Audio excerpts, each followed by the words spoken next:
In today's video, I'm grading all 14 of the players that were selected in the lottery and discussing how I think they will fare in the NBA. So with that being said, let's get right into the video. With the first pick in the NBA draft, the Orlando Magic selected Paolo Banchero, and I give this selection an A+. And even though a lot of people thought that the Magic would select either Jabari or Chet, I like them taking Paolo because he brings a big scorer to their team, which is exactly what they need, and I think he can be a superstar in a couple years.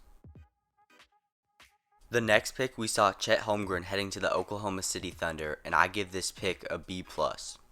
The Thunder are getting a great player in him, and he has a really high ceiling, but the only thing I'm worried about is his size, and I don't know if his game will translate exactly how everyone thinks to the NBA.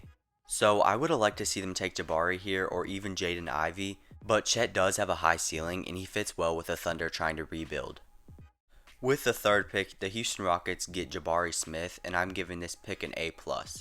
The Rockets got a player that many people thought would go number 1, and I think he fits their squad perfectly. They already have Jalen Green and Kevin Porter Jr., who rely on having the ball a bunch, so getting him is perfect because he plays very well off the ball and he adds much needed defense to their team. The Kings took Keegan Murray at number 4, and I'm giving this pick an A. A lot of people are saying that the Kings messed up big time on this pick and that it was the worst pick in the draft, but I couldn't disagree more. Jaden Ivey didn't want to play in Sacramento, so there was no point in selecting him here, and adding Murray to their team gives them a huge scorer, someone that can come in and contribute right away, and also someone I think has a lot of upside. So everyone that's saying it's a bad pick, I completely disagree with. With the 5th pick, Jaden Ivey went to Detroit, and I'm giving this an A+.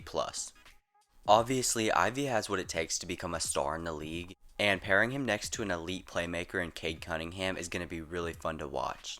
Detroit's also building an impressive group of young players, and the future's looking bright in Motor City. Number 6, Benedict Mathurin heads to Indiana, and I'm also giving this pick an A. The Pacers wanted Mathurin from the start, and getting him to pair next to Tyrese Halliburton is also going to be a very good backcourt. And Mathurin is a 6'6" shooting guard that's an elite athlete, great shot creator, and a knockdown 3-point shooter, so I have no doubt that he'll fit well in the league. Pick number 7, Shaedon Sharpe, I'm giving a B+. I like this pick by the Trailblazers, and it's who I would have selected as well, but the only problem is that Sharpe didn't play a single game in college, so there's a huge question mark surrounding if he's really ready for the league yet. But in high school, he did prove that he's a top-notch athlete and he can really shoot the ball, so I think they're getting themselves a good replacement for CJ McCollum. Dyson Daniels to the Pelicans, I'm also giving a B+ to. I'm high on Daniels as a player, and I think he's going to be a star in the league, but the only problem is I don't see the fit as well because they already have a couple of point guards on their roster, and I would have liked to see them take a wing instead. But adding Daniels to their team does give them another playmaker, which is a plus, because having Zion, Ingram, and McCollum on their team, they need someone that's able to share the ball. The Spurs took Jeremy Sohan at number 9, which is receiving a B- from me. I don't necessarily think this was a bad pick because Sohan might be the best defender in the draft, but passing on Jalen Duren here I'm not so sure about. The Spurs needed a center heading into the draft, and they didn't select one despite having 3 first-round picks, which is confusing to me. Still, I do see the vision with them taking Sohan, and I think the Spurs would be able to develop him into a skilled two-way player. Johnny Davis was taken by the Wizards at 10, and I think this is a B+. Davis is the right pick here based on the best player left, but Washington already has a star shooting guard in Bradley Beal, so this was the last position to draft if they plan on keeping Beal. Either way though, getting Johnny is helpful because he brings a lot to the team with his high effort defense and his shooting ability. At 11, Ousmane Dieng was taken by the Knicks and then traded to OKC, which I'm giving an A to the Thunder for.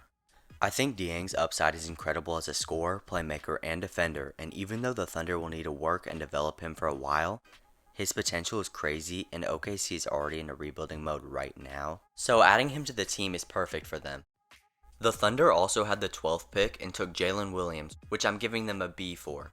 Williams is an elite scorer and playmaker that performed very well in the draft combine, so he saw his stock rise a bunch, but I think OKC could have easily traded down to the 16th or 17th pick and still got him at that spot. So that's the reason I'm giving him a B, but I'm not mad at them taking him because he also fits their team pretty well. Jalen Duren was picked by Charlotte, but then traded to Detroit, and I'm giving this an A for the Pistons. They're getting an amazing player in Duren, and pairing him with Cade and Ivy is going to be crazy in pick and rolls. And he also brings them a strong rebounder and someone that can contest shots. But the only complaint I have with this pick is Duren plays very similar to Isaiah Stewart, and neither one of them bring any floor spacing to the team because they don't shoot, which could be a problem. On to the last pick of the lottery, the Cavs took Ochai Agbaji, which I'm giving them an A+ for. If he wasn't 23, he would have been taken much earlier in the draft because his game is well-rounded and he's super developed, which is exactly what Cleveland needed in their selection.